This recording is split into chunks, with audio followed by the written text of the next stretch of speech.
हक अलाहाबादी ने, वो कहते हैं कि हुजूर जिसको ख्वाब में कुछ चीज देते हैं वो हकीकत में भी उसे देते हैं। वो ख्वाब में नहीं होती, वो हकीकत में होती है, पूरा भाव है। बहरहाल उन्वान पे रहना चाहता हूं। हजरत अली फरमाते मैं उठा, वुजू किया, सुन्नत पढ़ी, मस्जिद चला गया, जाके सफ में बैठ गया। उमर फारूक आए जमात कराने। कहते उमर ने नमाज शुरू की तो मुझे झटका तब लगा जब उमर ने भी वही सूरत शुरू कर दी जो ख्वाब में सरकार ने पहली रकत में पढ़ी। मैं समझा इत्तेफाक है, लेकिन कहते हैं दूसरा झटका जब लगा जब दूसरी रकत में हजरत उमर ने वो सूरत पढ़ी जो हुजूर ने ख्वाब में दूसरी रकत में पढ़ी। कहते हैं मैं अब बड़ा परेशान हूं कि ये बात किधर की किधर जा रही है। मौला अली शेर खुदा फरमाते हैं नमाज मुकम्मल हुई तो खजूरों का टोकरा भी आ गया। फरमाते हैं अब तो मेरी हैरत की हद न रही। हजरत उमर ने खजूर उठाई, साफ की, खाई, दूसरे सहाबी को, तीसरे को, चौथे को, 15-16 सहाबा को मिली, मुझे भी दी। कहते हैं खजूर खाई, मजा बड़ा आया। हुजूर से तो दूसरी मांगने को दिल करता था पर मांगी नहीं थी, अदब था। उमर से तो जराना था ना अपना। इनका रश्क देखें, आपस में रश्क देखें, असद नहीं रश्क। फरमाते हैं जराना था ना, तो मैंने उमर से कहा यार जरा एक खजूर और देना ना जरा एक खजूर। तो कहते हैं जनाब उमर फारूक ने खजूर उठाई, साफ भी की, मैं समझा मिलने लगी है, उठाई भी, साफ भी की, और दूसरे सहाबी की तरफ हाथ बढ़ाया, मेरी तरफ देख के हल्का सा मुस्कुराए, फरमाने लगे अली ऐसे ना कर, अगर रात को नबी पाक से दूसरी लेता तो मैं भी सवेरे तुझे दूसरी दे दे। हुजूर से दूसरी ली नहीं, नबी पाक से दूसरी मांगी नहीं, तो मैं कैसे दे दूं। ख्वाब मेरी विच आया सी माही तो मैं ओदे गल विच पा लईयां बावां, डर दी मारी अख भी ना खोला, डर दी मारी, मैं डर दी मारी अख, क्योंकि आई ये रात विशाल दिवाली, रब्बा ये रात मुक्कन ना देवी, ये रात मुक्कन ना देवी, डर दी मारी मैं अख भी ना खोला, किते फेर बिछड़ ना जावा। मेरे रसूल पाक के गुलाम रश्क करते थे, रश्क। हजरत अली कहते हैं मैं रोया तो उमर भी रो पड़े। कहने लगे अली जो रात तुझे नवाज के गए वो मेरे ऊपर भी करम फरमा के गए। रश्क करें जिन खुदारा, छोड़ दें असद करना। हजरत उमर जब नारा लगाते ना तो कैसर किसरा कांपते। सफीर आते रूम के मिलने के लिए तो कहते जाओ उमर नफल पढ़ रहे हैं, टाइम कोई नहीं। एक दिन अंदर मीटिंग हो रही थी, हजरत उमर मीटिंग में बैठे थे, आपके बेटे मिलने आए अब्दुल्ला इब्ने उमर। अब्बा जी अंदर आ जाओ, फरमाया दरवाजे पे खड़ा हो, मैं जरूरी बात कर रहा हूं, अंदर ना आना। जनाब अब्दुल्ला इब्ने उमर कहते हैं मैं दरवाजे पे खड़ा हो गया, थोड़ी देर गुजरी तो इमाम हुसैन भी आ गए। एक हदीस में, एक रवायत में इमाम हसन का लफ्ज भी है। इमाम हुसैन आए, आके अब्दुल्ला इब्ने उमर से कहने लगे उमर फारूक अंदर है? तो कहा वो अंदर तो है। तो कहा आप क्यों दरवाजे पे खड़े? कहने लगे अब्बा जी ने कहा है यहाँ इंतजार करो, मैं कोई जरूरी बात कर रहा हूं, लेकिन शहजादे मेरे लिए कहा है, मेरे लिए, आप जाना चाहे तो चले जाए। इमाम हुसैन कहने लगे अमीरुल मोमिनीन कोई बात कर रहे होंगे, मैं जोहर के वक्त मस्जिद में मिल लूंगा, जोहर का टाइम आएगा ना तो मैं मस्जिद में मिल लूंगा। ये कह के चले गए। हजरत उमर बाहर आए तो हजरत अब्दुल्ला इब्ने उमर से कहा कि कोई आया तो नहीं? अर्ज की हुजूर हुसैन इब्ने अली आए, हुसैन इब्ने अली। तो कहा अंदर क्यों नहीं भेजा? कहा मैंने कहा था बेशक चले जाएं, लेकिन वो कह रहे थे कि मैं जोहर के वक्त मस्जिद में मिल लूंगा। तो सैयदना उमर फारूक फरमाने लगे अब्दुल्ला तुझे तेरी मार रोए, हुसैन को क्यों वापस भेजा? फिर उमर दुनियादारों के सामने डटना, खड़ा होना उमर पे खत्म है, लेकिन जो अंदर की बात है ना, रूह की, जो अकीदत की बात है, जो वफा का रिश्ता है, उसको कौन समझे? ये जो रूह की मजबूरियां हैं, ये जो वफा की मजबूरियां हैं, इसे लोग क्या समझें? इन्हें क्या पता कि मुर्शद के बेटे के पैर चूमने में हुस्न क्या होता है। इन्हें क्या पता कि जब उस्ताद का बेटा घर में आता है तो दिल करता है मकान बेच के इसे दे दें, इसके बाप की नेकियां बड़ी हैं। जनाब उमर फारूक दौड़े गए, इमाम हुसैन के दरवाजे पे दस्तक दी। इमाम हुसैन बाहर रखा, शहजादे यार मिलने आए थे, बगैर मिले क्यों आ गए?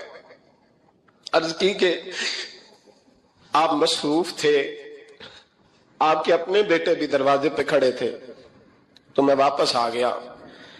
इमाम हुसैन कहते उमर जज्बात में आ गए, सर से पगड़ी गिर गई, कहने लगे हुसैन मेरे बेटे का और हुसैन का क्या मुकाबला, क्या उसकी माँ का नाम फातिमा ज़हरा है, क्या उसकी नानी का नाम खतीजतुल कुबरा है, क्या उसके नाने का नाम मोहम्मद मुस्तफा है। और फिर सर से पगड़ी उतरी थी, अपने बाल जोर से पकड़ लिए, कहने लगे हुसैन मैं ना मक्के में ऊंट चराया करता था और डंडों से मार खाता था अपने बाप से, ये जो आज सारी दुनिया में उम्र के नारे लगते हैं ये तेरे नाने का सदका है। शहजादे मेरी वफा और मेरी वफा में जब तेरा दिल करे ना दौड़ के आ जाया कर। उम्र तो लोग, एक दिन इमाम हुसैन ने आके ना जनाबे फारूक आजम से कहा, खुतबा दे रहे थे बच्चों की तभी शुरू में, पता नहीं क्या बात आई इमाम हुसैन के दिल में, कहने लगे उमर नीचे उतरो ये मेरे नाना का मिंबर है। तो हजरत सैयदना उमर, सुनो कभी मेरा भी बच्चा आ जाए तो मैं कहता हूं इसको पकड़ो यार, बच्चों को तो नहीं ना जुम्मों में मतलब जिक्र किया जाता, उतरना मेरे नाने का मिंबर है। जनाब उमर उतर के नीचे खड़े हो गए, तो कहा जाके अपने नाने के मिंबर पे बैठ। तो हजरत उमर रो पड़े, कहने लगे शहजादे मेरे नाने का मिंबर ही कोई नहीं है ही नहीं, ये मिंबर ये मुसल्ले ये तेरे नाने की शान है, मेरे नाने का कोई मिंबर नहीं, तेरे ही नाने का मिंबर है। थोड़ी देर खड़े रहे तो इमाम हुसैन कहने लगे अच्छा कोई नहीं आपके नाने का मिंबर का नहीं, का चलो फिर मेरे नाने के मिंबर पे बैठ जाओ चलो खैर है, कोई नहीं आपके नाने का नहीं, तो कहा कोई नहीं फिर मेरे नाने के। जब हजरत उमर बैठे तो बड़ा शानदार जुमला का फरमाने लगे, मैं मिंबर पर मर्जी से नहीं बैठा था, मुझे अबू बकर ने बिठाया था, और फिर हुसैन के कहने पे मैं उतरा हूं, अब मुझे हुसैन ने बिठाया है, अब किसी की जुर्रत है तो उमर को उतार के दिखाए, अब मैं हुसैन का तेरी नस्ल पाक में। यार कितनी बेशर्मी की बात है, लोग इमाम हुसैन को बागी कहे। हुजूर का विसाल हुआ ना तो इमाम हसन और इमाम हुसैन की उम्र अभी 7-8 साल 9 साल के बीच थी। तो हजरत मौला अली शेर खुदा रदी अल्लाह तआला अन्हु के साथ इमाम हसन आए मस्जिद में, तो मिंबर पे बैठे हुए देखा हजरत अबू बकर सिद्दीक को, तो कहने लगे नीचे उतरना मेरे नाना का मिंबर है। बच्चों को बड़ी पहचान होती है ना अब्बा के कपड़ों की, से पता होता है कि ये मेरे नाना का है, ये मेरे, नीचे उतरो ये मिंबर मेरे नाना का है। तो हजरत अली मुर्तजा ने जल्दी से पकड़ा और पकड़ के फरमाया दादा हुसैन हसन ये क्या कह रहे हो, अब देखे ना बच्चा यहाँ किसी का शोर करे तो मैं आपको जुमा छोड़ के बच्चे की थोड़ी सुनूंगा, मैं कहूंगा कि भाई ठीक हो गया बच्चे को ले जाओ जरा इसे पीछे करो जुमे के बाद बात करते हैं। लेकिन वो थे ना रसूलुल्लाह के नवासे, और हजरत अबू बकर सिद्दीक अजमत और शान को समझते थे, उन्होंने कहा नीचे उतरिए मेरे नाने का मिंबर है। तो हजरत सिद्दीक एक बार नीचे उतर के खड़े हो गए।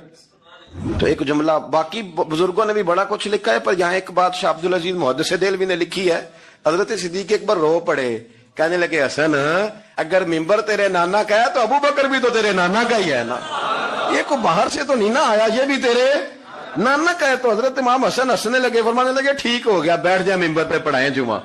समझ आ गई है बात की, पढ़ाएं जुमा। आपकी बात की मुझे समझ आ गई है कि अगर मिंबर नाना का है तो अबू बकर भी तो उन्हीं का है ना जनाब सिद्दीक अकबर। नबी पाक अलैहिस्सलाम तशरीफ फरमा है, हुजूर के सहाबा की एक जमात बारगाह में बैठी है, हजरत सिद्दीक अकबर भी हुजूर के बिल्कुल करीब बैठे हैं, वो आज भी हुजूर के करीब ही करीब बैठे। तो अचानक ना महफिल में हजरत मौला अली शेर खुदा तशरीफ ले आए, बाकी सहाबा भी उठना चाह रहे थे, कोशिश हो रही थी, लेकिन पता है सबसे पहले जगह कम थी, को बंदा जरा सिरकता या जगह बनाता तो जगह बनना थी, बाकी भी उठना चाह रहे थे, लेकिन सबसे पहले हजरत सिद्दीक अकबर उठे। हजरत मौला अली का बाजू पकड़ के थाम के हुजूर के करीब बिठाया, खुद जरा थोड़े से पीछे होके बैठ गए।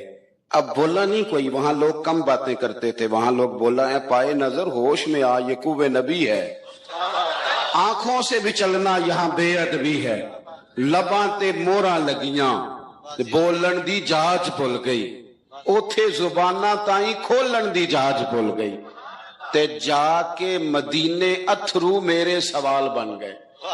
हुजूर की बारगाह में वहां को बंदा बात करे, अल्लाह ने पहुंचाया सरकार के कदमों में, सद शुक्र मैं फिर आया सरकार के कदमों में। کچھ لمحے سلامی کو ٹھہرا ہوں مواجہ پر، پھر مجھ کو ادب لایا، پھر مجھ کو